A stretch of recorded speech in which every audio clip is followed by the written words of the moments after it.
নমস্কার বন্ধুরা, আমি আবার চলে এসেছি একটা ছোট্ট ভিডিও নিয়ে।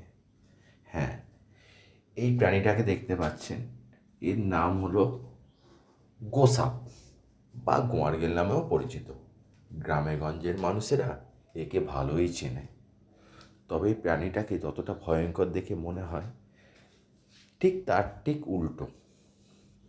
খুবই নিরীহ, সাধারণত কারোর কোনো ক্ষতি করে না। এরা খাবারের সন্ধানে চলে আসে। এদের মূলত খাবারগুলোর মধ্যে সাপ, ব্যাঙ, মাছ, কাঁকড়া, তারপর শামুক, গেঁড়ি এইসব এরা খায়। এটা হচ্ছে বেশ বড় মাপেরই।